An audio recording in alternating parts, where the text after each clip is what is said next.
Sobat Jam yang baru aja bergabung, tema kita pada pagi hari ini adalah Muslimah kuat serba bisa. Nah tadi pertanyaannya masih ada yang terpotong nih. Tentang apa tuh? Tentang harta, salah satu yang dicintai oleh manusia. Kan Al-Quran menyebutkan begitu kan. Siap. Nah kalau misalkan laki-laki hartanya adalah harta istri. Tapi kalau istri nafkah, punya properti, punya uang, punya saham bahkan gitu. Waduh, Nah subhanallah. apakah suami memiliki hak atas harta istri? Mohon tausiahnya Ustadz Syah. Baik, tabi guruku Ustaz Maulana, Bunda Tuti, Kak Caca, Iya. serta guru-guru kami yang dimuliakan Allah Subhanahu wa taala.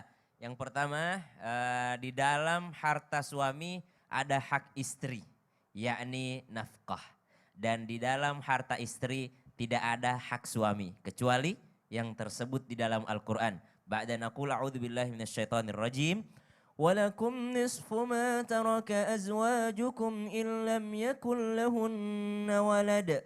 Bagi suami yang ditinggalkan oleh istrinya meninggal dunia, maka dia mendapat 1/2 daripada harta istrinya jikalau istrinya tidak mempunyai anak. Namun jikalau istrinya mempunyai anak, maka baginya 1/4. Seorang perempuan mendapatkan yakni 1/4 daripada harta suaminya jikalau suaminya tidak punya anak. Tapi jikalau suaminya punya anak, maka baginya adalah 1/8. Ini adalah aturan Al-Quran. Dari ayat inilah kita mengambil bahwasanya ternyata ada hak suami dalam harta istri. Ada harta suami, ada harta istri, ya. Ada hak suami dalam harta istri, yakni berbentuk warisan.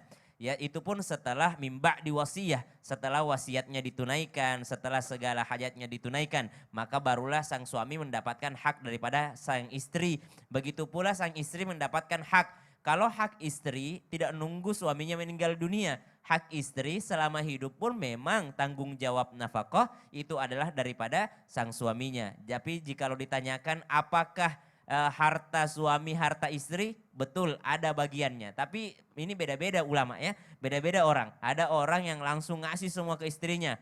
Ada juga yang mengatakan istri saya ini agak sedikit pelit Ustadz. Jadi saya kalau mau ngasih ke orang tua saya agak susah kalau sudah masuk ke kasnya istri. Jadi saya sisihkan untuk diri saya sisihkan untuk orang tua saya sisihkan untuk yayasan, untuk majelis dan segala macam. Barulah saya kasih istri saya. Tapi saya tidak pernah bohong kepada istri saya. Cuma fakta yang tertunda saja. Jadi tidak bohong, cuma ditunda aja faktanya. Ya subhanallah. Oh, ada juga orang beda-beda. Yang jelas nafkahnya sudah terpenuhi. Ada juga yang langsung semuanya kepada istrinya. Jadi kami juga termasuk yang kurang setuju dengan mengatakan bahwasanya semuanya dikasih kepada istri. Tapi alhamdulillah ala kulli hal, istri yang solehah insya Allah membantu suaminya dalam menafkahi juga orang tuanya, adik-adiknya dan segala macam. Walaupun itu bukanlah sebuah kewajiban, tapi berbakti kepada orang tua adalah sebuah kewajiban. Maka kami garis bawahi kembali bahwasanya hak istri dalam harta suami itu ada, namanya nafkah. Dan hak suami pada harta istri itu sebenarnya tidak ada. Tapi kalau istrinya baik dan memberikan kepada suaminya, Mas, saya ini udah terlanjur cinta sama kamu. Semua penghasilanku, kau butuh apapun, kau beli apapun akan kuberikan kepadamu. Tapi syaratnya jangan kawin lagi.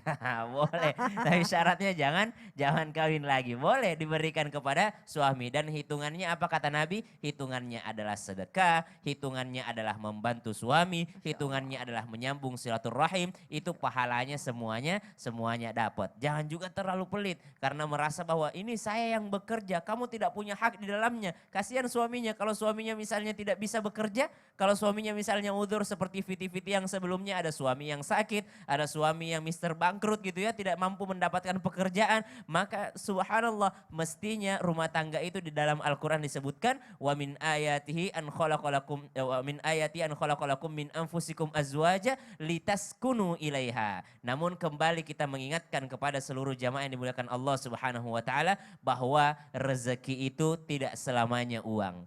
Rezeki itu adalah ketenangan, kebahagiaan di dalam rumah. Betul. Ada orang pendapatannya banyak sekali tapi tidak pernah merasa tenang. Kenapa? Betul. Karena istrinya sudah sibuk bekerja di luar, di rumah sudah tidak mau lagi senyum. Udah habis senyumnya, ya, udah habis senyumnya sama karyawan yang lain, udah habis senyumnya sama teman-temannya, sampai ke rumah udah nggak mau senyum kembali. Naudzubillahi min dzalik. Maka silahkan bekerja, silahkan membagi sesuai dengan kewajiban dan haknya masing-masing. Wallahu Wallahu ta'ala a'lam. Masya Allah, tabarakallah.